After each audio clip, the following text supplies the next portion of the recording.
how he inspired some of the greatest minds in history. And we'll also find out his part in making money work as it does. Oh, thanks. And finally, we'll see how One teamed up with Zero to dominate the world we live in today, the digital world. A world that runs on ones and zeros.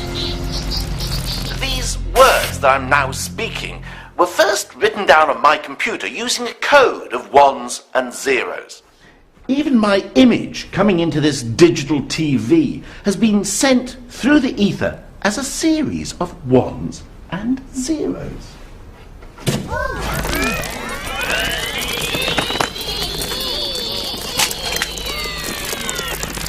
So how did these two digits come to dominate our world? They didn't always. In fact, for most of human history, zero simply didn't exist. It's one that really counts.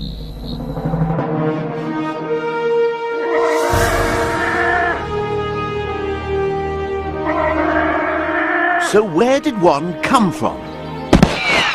Well, his story begins at the dawn of time. 3,042,659 years ago to the day, the first primitive one crawled out of the primordial soup onto dry land.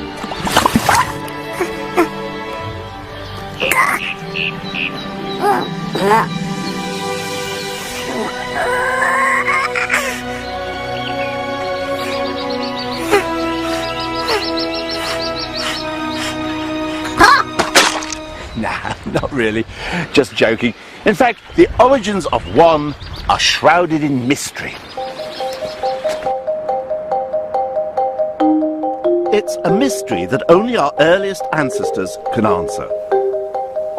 At some point, one of them must have been the first human being to use one to actually count with.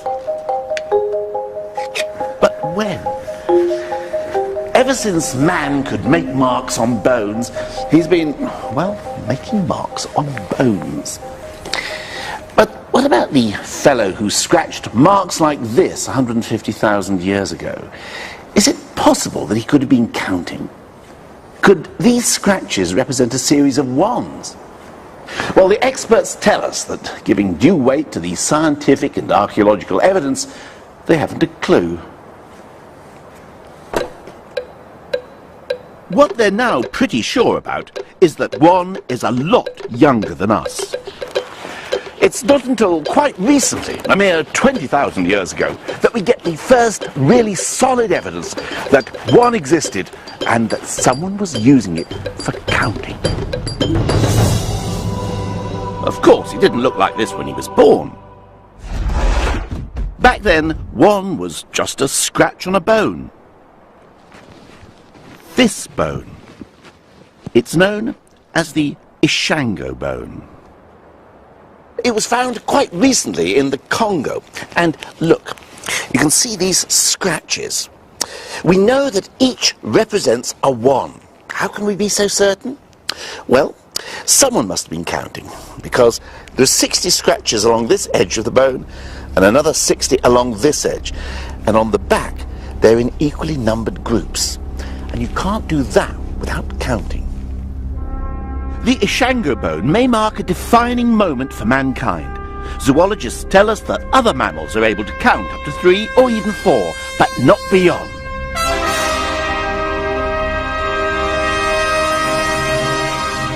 By turning one into a scratch, our early ancestors could count to 4, 5, 6 if they were all clever clogs. In fact, they could count any number of ones they wanted.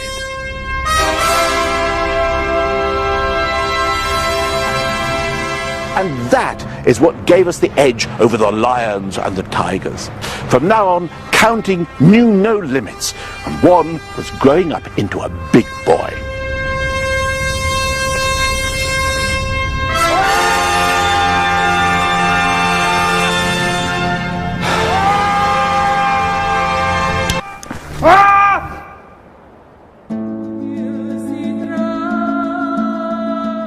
In the meantime, human beings were moving up the property ladder. and that would change one's story forever. They stopped living in caves and started to build their own caves. Houses.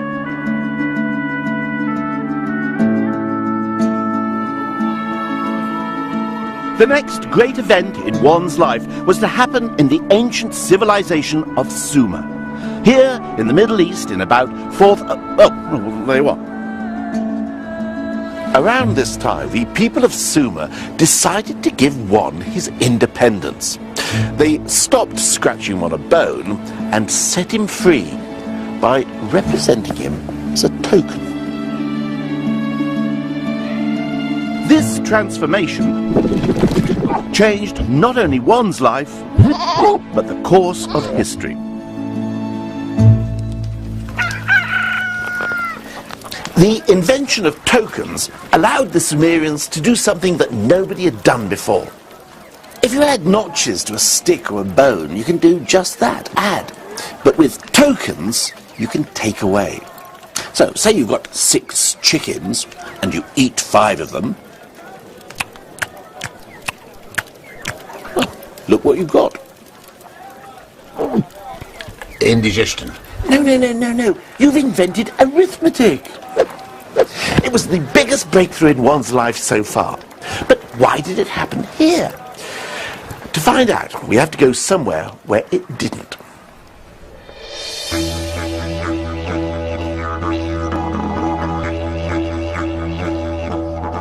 Meet the Warlpiri of Central Australia. They're people who've been minding their own business here for 30,000 years or so, until some anthropologists came along and noticed that they didn't use numbers. People get very interested in Warlpiri because in our language we don't use numbers. We have a word for one, but that's about it. Until recently, the Warlpiri have got by without using numbers. How on earth have they been able to manage? The things that you do in your world are done differently here. Take Double Jerry here. He never grew up with any numbers at all. Never Double Jerry. I'm not done Martida. Kendra.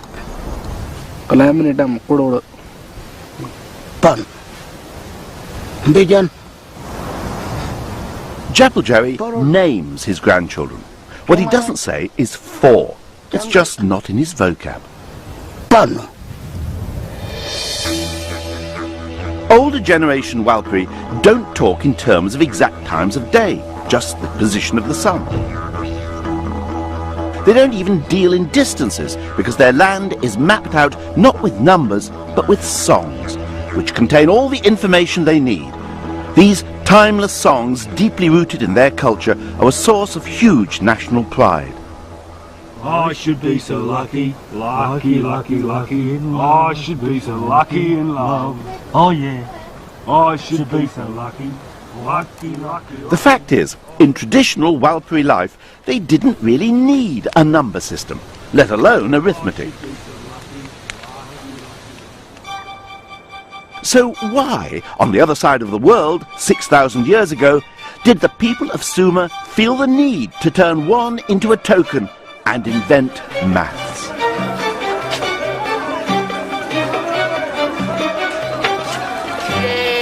What was so different about life in the Middle East? I mean, why were people here so keen to get into maths, of all things? Maybe it was because there were so many people living in the same place. Unlike the Warlpiri, the Sumerians lived in cities, and cities need organising. Grain had to be stored and distributed, and working out how much each person should get required arithmetic. That's why the Sumerians turned one into cone-shaped tokens. Tokens made possible the arithmetic required to assess wealth, calculate profits and loss, and, more important perhaps, collect taxes. Yes, you can blame the invention of maths on city life.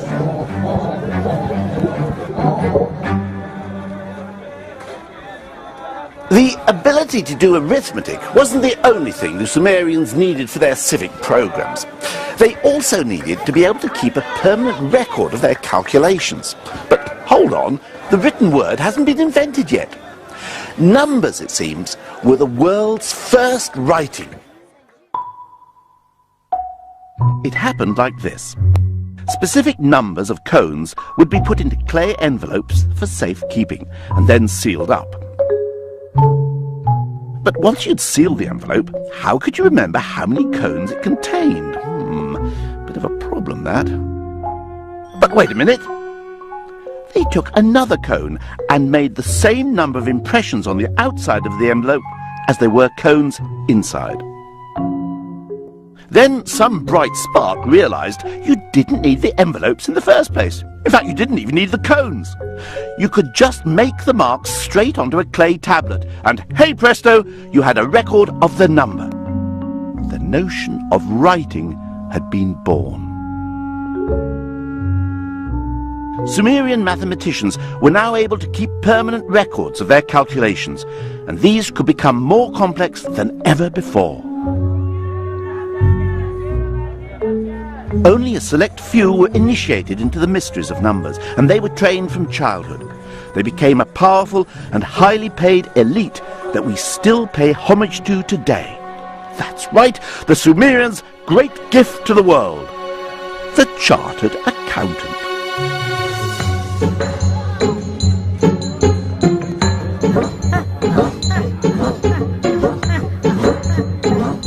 One was now disciplined and organized as never before.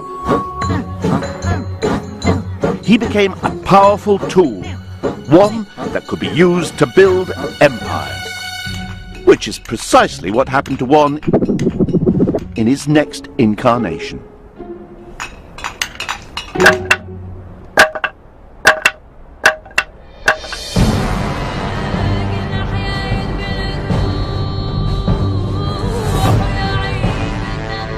In the hands of the Sumerians, One had become part of a complex counting system.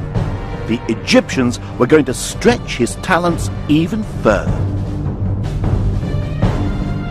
As well as walking very slowly, not smiling and standing in formation, Egyptians loved big things, big buildings, big statues, big armies.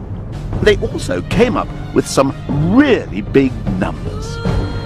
And the way they wrote them down provides a fascinating reflection of the hierarchy of Egyptian society.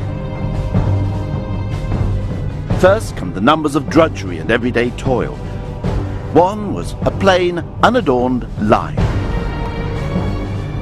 10 was a rope. 100, a coil of rope. All humble workaday numbers.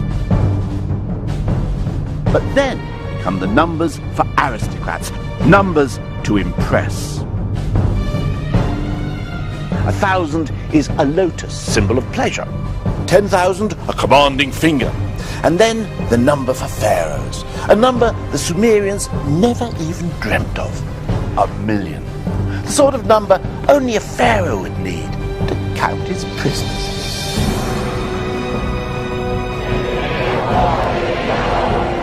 It was the first ever million, and the symbol they used was a prisoner begging for forgiveness.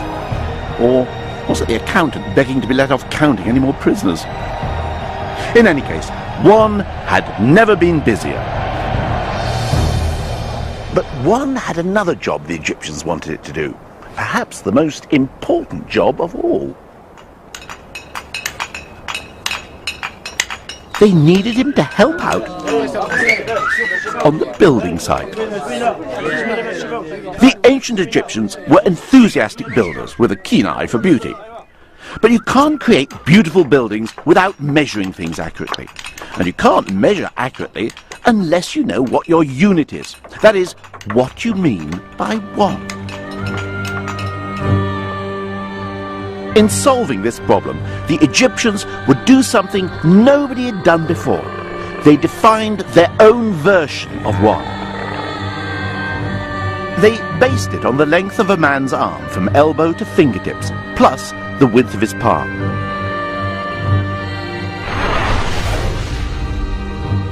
One was now known as the cubit, the measure of everything. the undisputed ruler.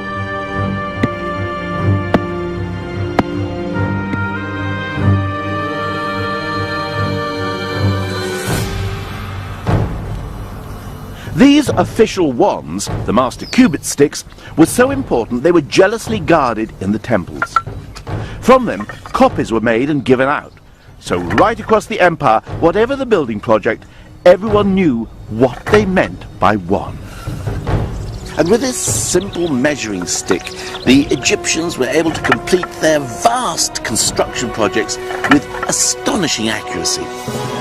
If one hadn't become the cubit, some of the wonders of the world might have been, well, a little less wondrous.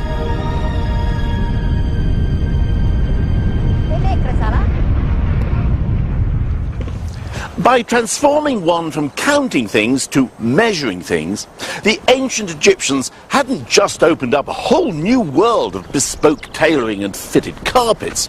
They had made one the measure of all things. One had become the ruler. But its destiny was even more special. One was about to become the essence of the universe.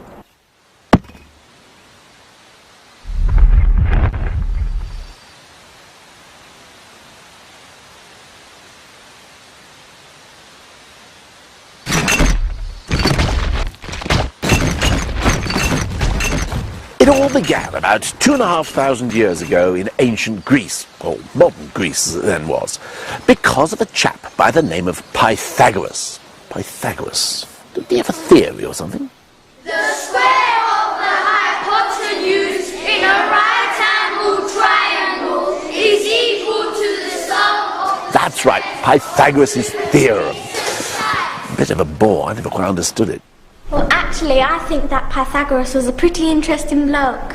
Oh, yeah? He had a school in which all his pupils had to give up their worldly possessions, eat only vegetables, and swear never to touch beans. Why on earth not? Pythagoras believed that when you fart, a bit of your soul escapes.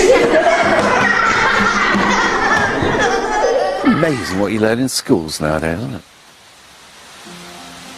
It's true that Pythagoras was a little, well, weird's about the only word for it. He studied in Egypt and the Middle East, and on his return home set up his vegetarian school of maths. Here he devoted himself to exploring the wonders and mysteries contained in numbers. Pythagoras was the first man to come up with the idea of odd and even numbers, and he gave them sexes. 1 was male, 2 was female, and so on. He also had a thing about whole numbers, collections of ones. He realized that certain whole numbers make pleasing shapes. 3 makes a triangle, 4 a square. 1 plus 2 plus 3 plus 4 makes 10, which forms a magic triangle. Pythagoras was also convinced that 1 would eventually help explain one of the fundamental philosophical questions of the day. The Greek philosophers were forever trying to find out the one thing that everything is made of. One philosopher said everything's made of fire, another air, another water. Pythagoras said that everything was made of numbers, including music. To find out what Pythagoras meant, I've come to the Waterbury Garden Centre in Oxfordshire. Oh, thank you very much. All I need now is a mathematician. Oh, I'm a mathematician. Oh, what a bit of luck. But if you want to find out about Pythagoras, music and maths, we're going to need some pots of rather different sizes. Good luck. Perfect. Pythagoras wanted to understand why certain combinations of notes sounded so beautiful and harmonious. So if we play a pot, we get a note, la. But if I combine it with the note of this pot, la, it's rather a bad combination. Let's listen to them together. Oh, yes, that doesn't work at all, does it? But if I play this pot here, la, la, that's a beautiful combination. Let's hear them together. But why is it such a beautiful combination? And the answer is mathematics. The relationship between the weights of these pots is in a perfect 1-to-2 relationship. And it's that combination of whole numbers which makes this such a nice sound. As opposed to the first pot, This is sort of a 1 to 1.264, not a nice whole number relationship, which is causing the bad sound. So Pythagoras is saying that the harmonies are combinations of whole numbers. That's right. Numbers that are collections of ones. Pythagoras realised that these whole numbers are really why things sound so beautiful, and it excited him so much he realised that really mathematics was the base of everything, that it would explain musical harmony and the cosmos, and this is why he coined the phrase the music of the spheres. So, shall we? Oh, I don't see why not, yes.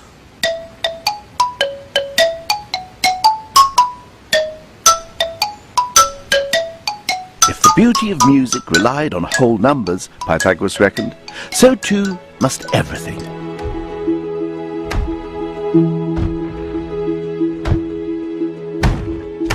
And since whole numbers are collections of ones, one must be the essential material out of which the universe is constructed.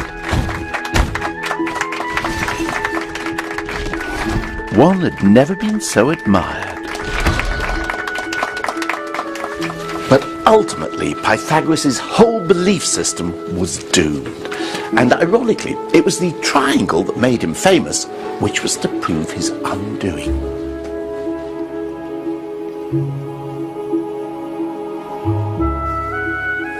If one was at the heart of everything, it should also be at the heart of every triangle, even the right-angled triangle with two equal sides. The problem is, it's not.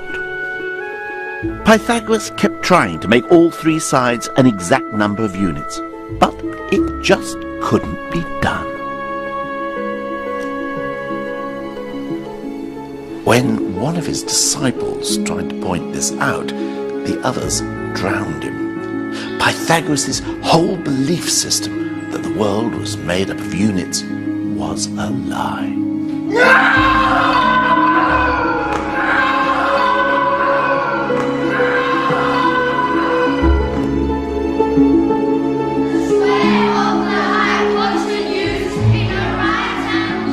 Poor old Pythagoras, brought down by his own favourite geometrical shape. One, however, was about to embark upon a new career. Only first, he would have to become a little less real. Like everyone else before him, Pythagoras couldn't conceive of numbers unless they represented actual things. One was not a one unless it stood for one chair, or one step, or one television presenter. But the mathematicians who followed Pythagoras broke free of these constraints. Yep, Archimedes, famous today as the world's first streaker, but in fact the greatest mathematician of ancient times. Eureka! Eureka! Archimedes just loved playing games with numbers, and he took mathematics into the realm of the unimaginable, because in these games he allowed numbers to do impossible things, like working out how many grains of sand you'd need to fill the universe. And yet, daft as some of these mathematical games may seem, they sometimes came up with practical results that we benefit from to this day.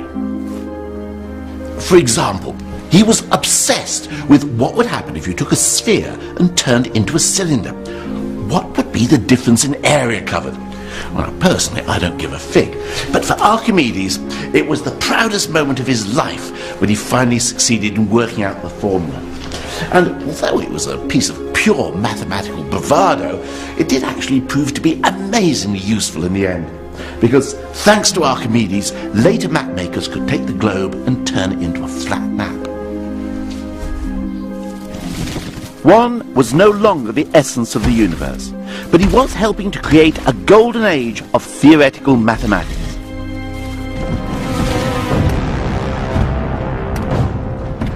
But a new force was at large in the world, and one was about to be dominated by a people who had rather different obsessions.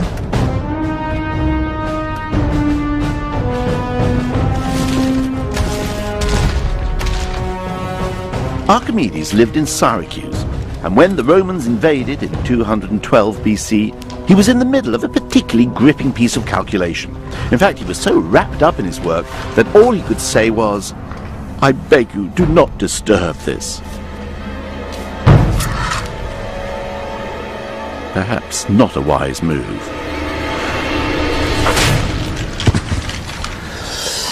It was the end of theoretical mathematics in the classical world. The Romans weren't interested in airy-fairy abstractions like how to calculate the weight of all the goats who ever lived. They were interested in power. Whether he liked it or not, one was now a servant of Rome. He had to leave the dizzy world of abstract mathematics behind him and get on with more practical concerns.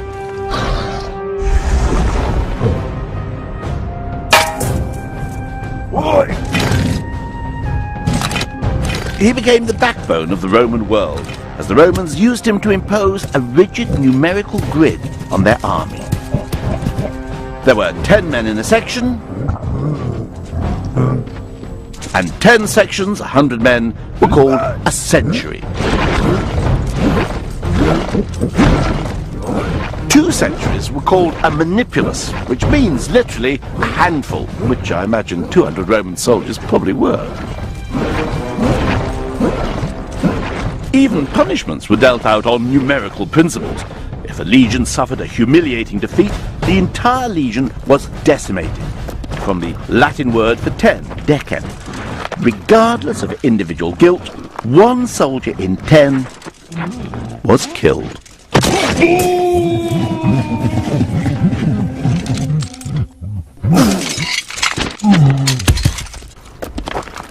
The great aim of the Roman world was to keep things ticking over.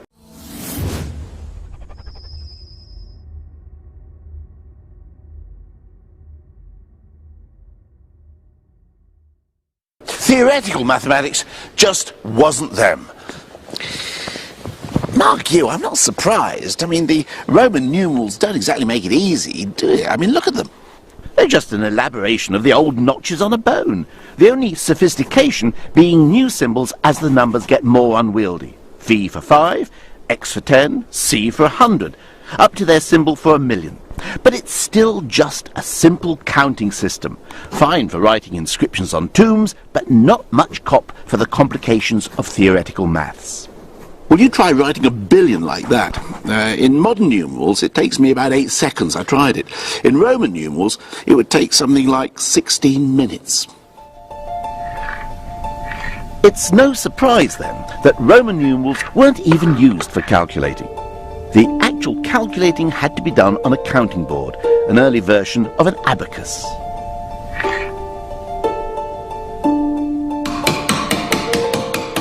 The numerals themselves were just used for recording the results. Maybe it's no coincidence that, unlike the Greeks, not a single Roman mathematician is celebrated today.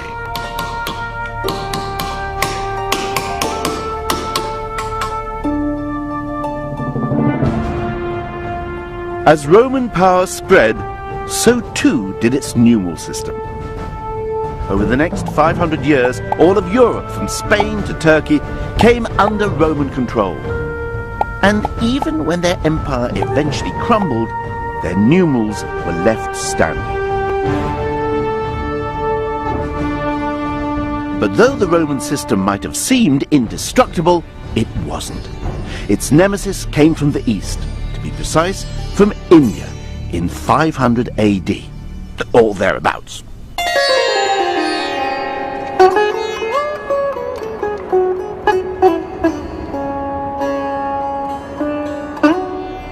One had an Indian cousin who for some time had been living in a more rarefied atmosphere.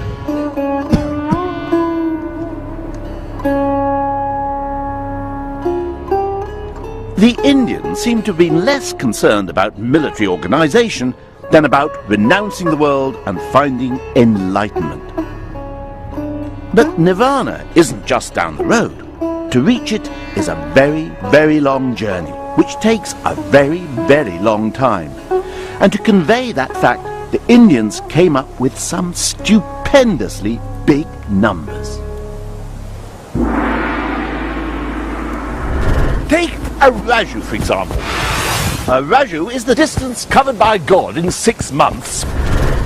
If he travels 1,000,000 kilometers, in every blink of his eyelid. Or how about a pallium? A pallium is the length of time it would take me to build a cube of lamb's wool 10 kilometers high, if I were to lay one strand every century. Here's one I made earlier. Well, these were the sort of numbers that could have made one feel, well, small, if he hadn't had a little help from his friends. Unlike the Romans, the Indians devised a system that could cope with vast numbers. They developed a different symbol for every number from 1 to 9. 1, 2, 3. Or if you do them quickly, you get Arabic numerals. नहीं है, अरबी नहीं है, ये हमारा हिंदुस्तानियों का बनाया हुआ है. हम लोग हिंदुस्तानी इसे 2000 वर्ष पहले से प्रयोग कर रहे हैं. He's right, you know. The numbers we use today are called Arabic, but in fact they began life here in India as early as 500 BC. But then, around 1500 years ago, or a little longer if you're watching a repeat of this program, someone came up with a stupendous, incredible, extraordinary idea. The biggest revolution in numbers since the Sumerians invented maths. A creation that would change the world. They invented an entirely new number. And it's in here, inside this tiny 1100-year-old temple in Gwalior, northern India, is this new number. And after a 4,000-mile journey, I'm finally going to get to see it.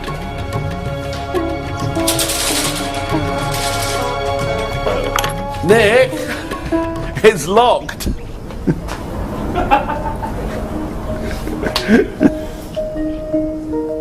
So we wait, and while we wait, I start to wonder, how was it that this new number wasn't invented sooner? It's such a simple little number that takes only a moment to say and even less to write. Ah, here he is. But once invented, it transformed the life of one in a way that would eventually change the entire world. Well, here we are. The first undisputed example of India's greatest invention. The new number. The holy grail of numbers. 0. For the first time in human history, someone had made nothing a number. The inscription says that a garden was planted to produce flowers for the temple. And to ensure that they had enough, that garden had to be 187 by 270 hastas, about 20 acres. Well, while the Romans were using numbers to record their conquests and count dead bodies, these people were using them to make sure they had adequate supplies for their flower arrangements. Well, you might say, what's all the fuss about? I mean, what's so wonderful about inventing a symbol that means nothing? I mean, if somebody asks me how much I've got in my hand, I can just say, well, I haven't got anything in my hand. I don't need a 0 to do that. Well, a 0 on its own would be nothing, well, obviously. But when you teamed 0 up with 1, magic started to happen.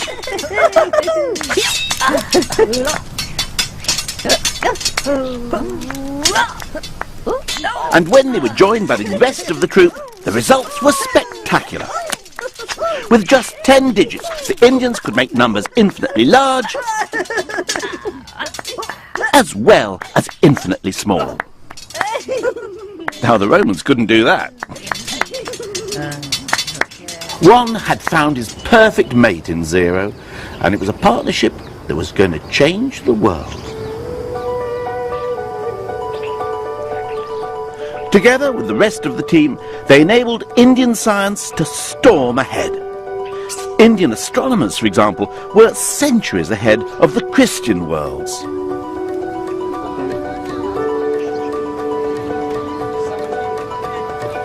Indian scientists worked out that the Earth spins on its axis, and that it moves round the sun.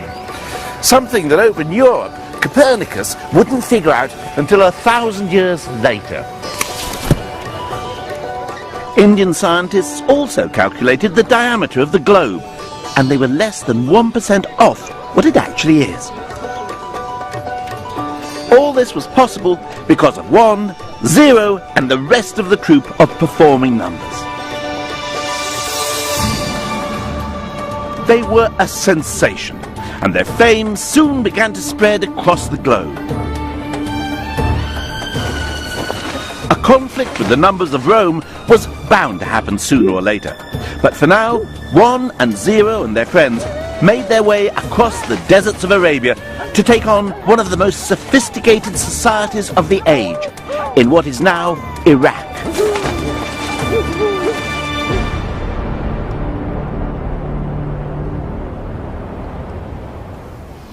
When Islam was little more than 100 years old, Baghdad was ruled by the great Caliph Al-Mansur. Now, the Caliph wished his people to live according to the Quran, so he set up courts and judges to apply the law of the Prophet. Now, the law of the Prophet is full of instructions that require serious mathematical calculations if they are to be carried out exactly. For example, unlike Christianity, the Quran insists that women share in any inheritance. The book says there is a share for men and a share for women, each share depending on the number of other relatives and their relation to the deceased. Working all that out required fractions and ratios, but these were people who counted on their fingers. It's not like they weren't up to complex arithmetic, it was just their number system was holding them back. But one day, there arrived in the court an ambassador from India. He had to present the great Caliph with a gift of some sort. But the Caliph was a man of infinite riches. It was hard to know what to give. I mean, an I Love India t-shirt was hardly going to do the job. The ambassador, however, had thought long and hard about this, and had decided to present the Caliph with the greatest gift he could think of. The gift of numbers.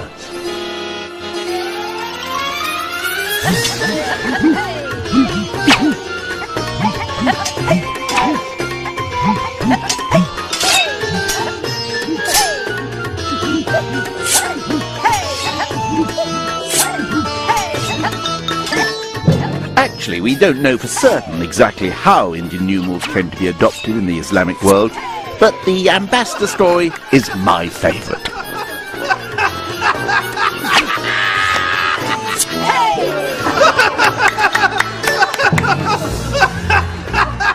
What we do know is that Muslim scholars were bowled over by 1, 0 and the rest of the troupe. And the most famous of these scholars was a man by the name of Al-Khwarizmi. Al-Khwarizmi. Al-Khwarizmi. Khwarizmi? Al-Khwarizmi. Al-Khwarizmi. That's right.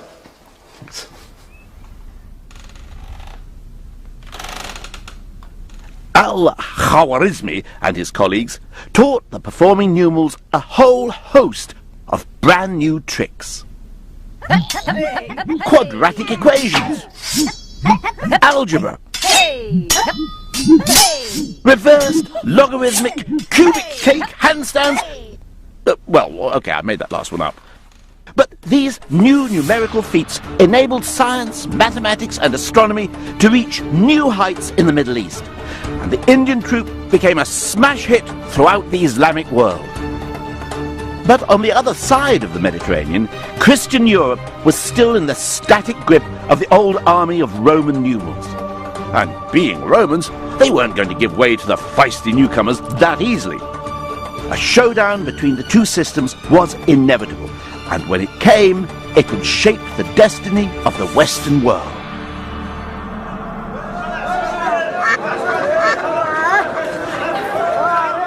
The beginning of the end for the Roman numerals started on the shores of North Africa.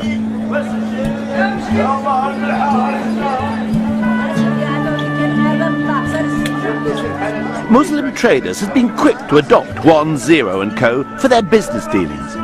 By the end of the 12th century, the Indian numerals were in common use. And it was in the bustling port of Béjaïa that the young son of an Italian diplomat based in Algeria first witnessed their amazing act.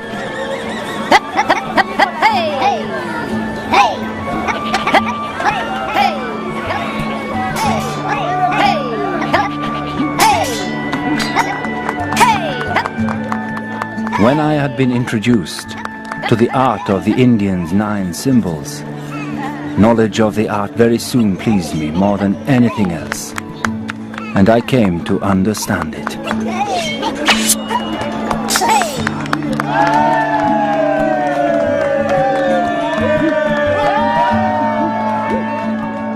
That young man was known as Fibonacci, and he was so knocked out by the Indian numerals that when he grew up, he decided to take them home with him. In 1202, Fibonacci wrote a book all about calculation, called, well, the Book of Calculation. He's now regarded as one of the greatest mathematicians of all time, and his book was pretty much a showcase for Indian numbers. But Fibonacci wasn't just an ivory tower theorist. Part of his Book of Calculations was aimed specifically at merchants, showing them how useful Indian numerals could be for, say, calculating their profits. Not exactly a page-turner, you might think, but this was a time when capitalism was beginning to come out into the open in Europe. Fibonacci's book was a must-read.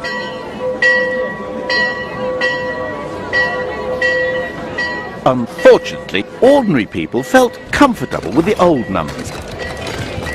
After all, they'd lived with them part of 1,000 years. The old Roman numerals weren't going to make it easy for the Indian newcomers.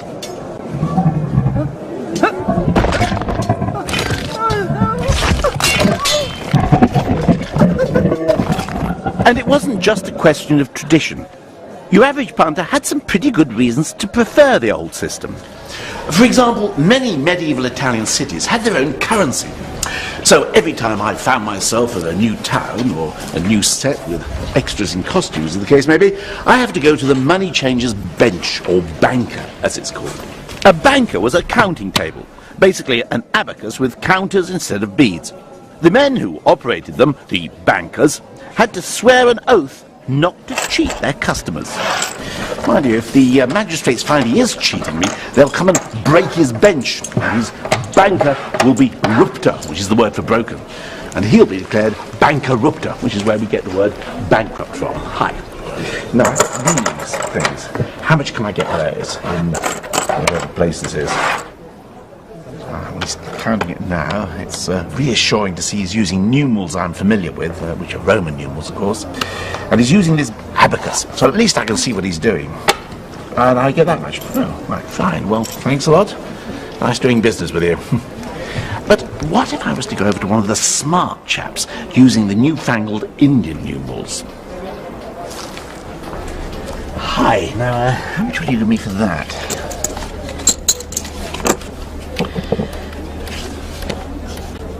Now, you see, this is the problem. You see, as a medieval punter, I've got no idea what he's writing. I mean, no wonder people were suspicious. I mean, if my bank started keeping my accounts in Chinese, I'd be suspicious. Oh, thanks. I've got no idea how you arrived at that. But thanks anyway. This distrust went right to the top. In 1299, the city of Florence actually banned merchants from using the new numbers in accounts. They had to use Roman numerals. But no number was treated with more suspicion than one's partner, 0. One writer called 0 a sign which creates confusion and difficulties.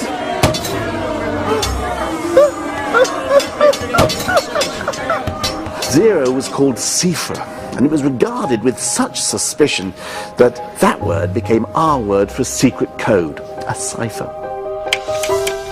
But the days of the old system were numbered. And I suppose you could blame good old human greed. The traditionalists who clung to the abacus and Roman numerals had never had to calculate interests on loans because the Catholic Church said charging interests on loans was a sin. It was called usury. But come the Reformation, the Protestant churches were more business-friendly, and the long-held Christian objections to capitalism seemed to, well, disappear. So, in this new money-lending, interest-charging environment, which would prove the more useful? Indian numbers or the abacus? Well, let's find out. On my right, one first-class mathematician. On my left, one first-class abacist. So, supposing I lend someone £10 at 0.5% interest a month, how much do they owe me at the end of the year? Okay? Ready? Steady? Go! Kimmy's been an abacist since she was just 15 and is using a modern Soroban model. But just as they did in the 16th century, she's rounding her numbers to the nearest penny as she goes. Let's hope she can round herself up into first place. Marcus is using a pen and paper, so he's working to an eye-popping 12 decimal places. He lives in North London with his lovely wife Shani and 3 charming children. He's not big, but he is clever. The Kimmy has got an answer. Kimmy, Yes. what's your answer? £10.60.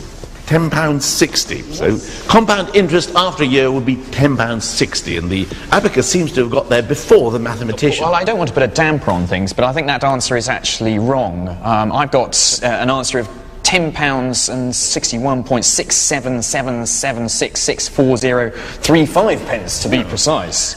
I've actually picked up the subtlety of compound interest, which is it's a little bit each month, but it adds up, so I've got this extra 1.67p. For the medieval businessman, it would mean the difference between making a living and not. Maybe that's why the abacus user looks so miserable. As capitalism gained respectability, calculating interest and compound interest became de rigueur for any self-respecting businessman. And for doing that, even with an abacus, the old Roman system was simply no match for the Indian numerals. So, centuries after Fibonacci had brought them to Europe, the Indian numbers finally outmaneuvered the lumbering old Romans.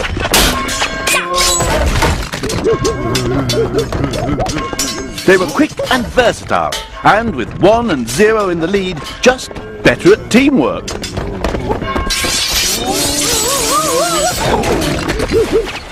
When the end came, it was a pushover. The old Roman numerals were at last bankarupta. But 1 and 0 had even bigger plans for the future, and they didn't include the other numerals. In the meantime, the full troop of Indian numbers took over the Western world. With them, European navigators found it easier to calculate their latitude, and so dared to cross the great ocean out of sight of land. That's how they stumbled on America. And the new numbers became the vocabulary of modern banking as we know it. Hello. But there was still plenty of room for that old problem, human error.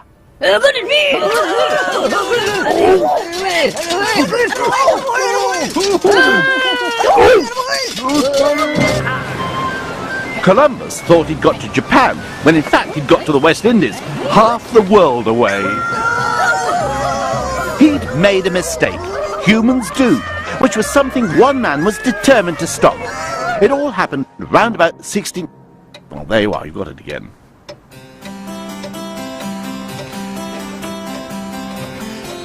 Gottfried Wilhelm Leibniz was one of the greatest mathematicians of all time.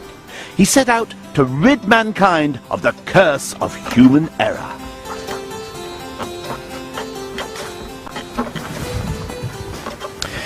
In trying to do this, Leibniz invented something that still affects us every day of our lives. What's more, it's an invention that was to give our old friend Juan the chance to rule the world.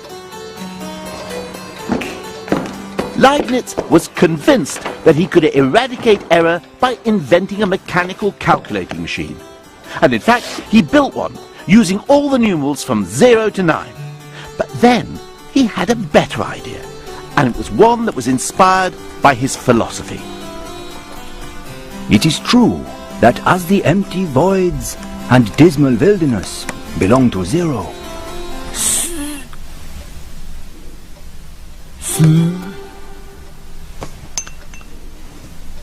so the Spirit of God and His light belong to the all-powerful One.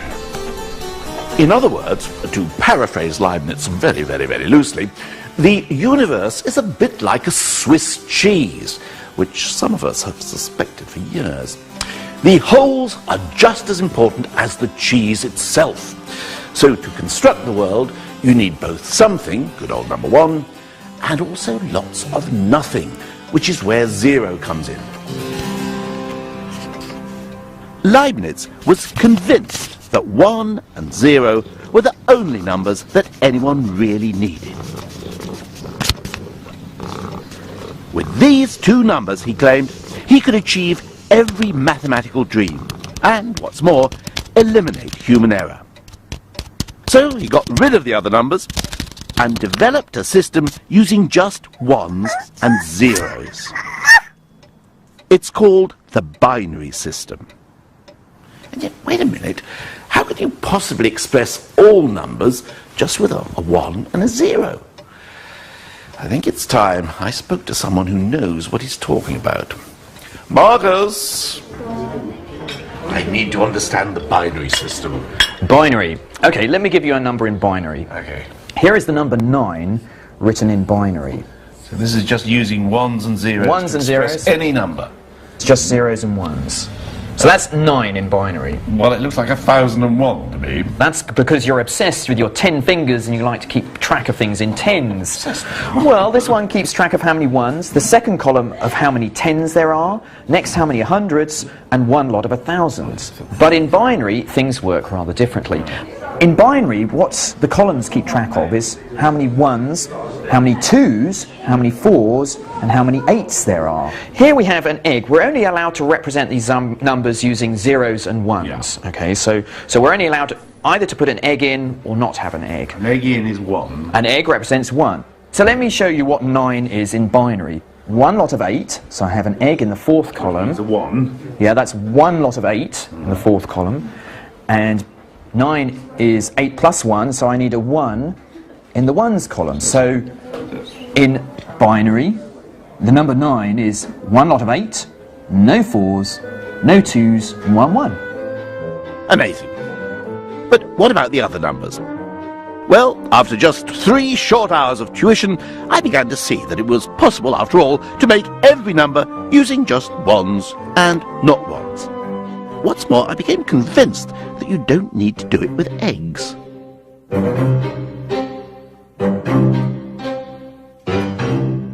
It's a sort of mechanical system. It's very mechanical to add the 1s and 0s, and that's why it's perfect for a machine. And a machine doesn't really care too much about how big the numbers get. It can keep track of very long numbers, whilst we're not very good at doing that. What it's interested in is a very efficient way of adding numbers. That's why machines love to put numbers into binary. And Leibniz designed exactly such a binary machine. Only his was using metal balls dropping into slots instead of eggs and egg cups. From now on, mistakes would be a thing of the past. The digital age, it seemed, was ready to take over the world. Unfortunately, he never built it.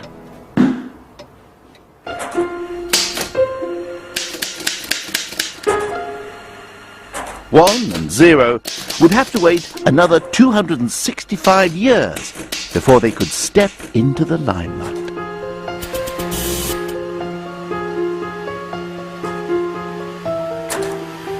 Meet Colossus, the world's first working binary computer. It's Leibniz's dream made real.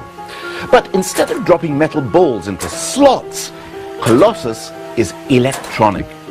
In here, 1 and 0, something and nothing, have finally come into their element as electrical currents, on and off.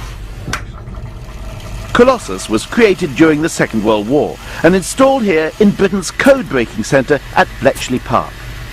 It has 1,200 valves, miles of wires, hundreds of mechanical components. But just like all computers today, the beating heart of this machine is 1 and 0.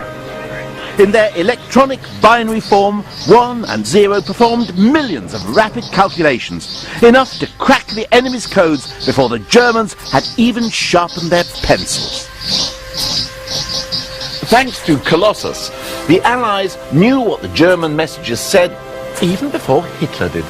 And it may be that this extraordinary contraption helped shorten the war by as much as 2 years. The technology that started here in Bletchley has changed our world forever. You remember all those reasons for using and understanding numbers, doing astronomical calculations, working out measurements, and juggling with the divisions of property?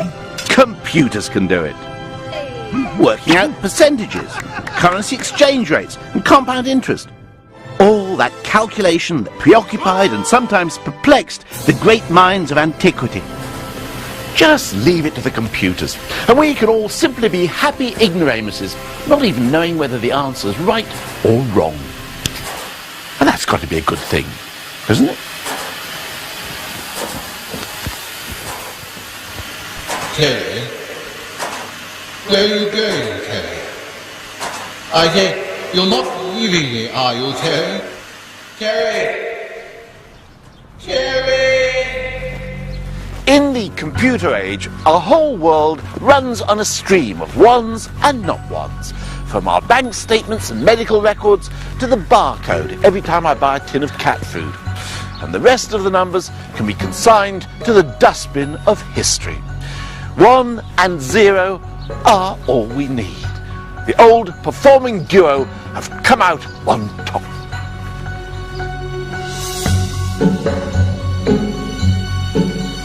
Let's just hope we can control the little blighters.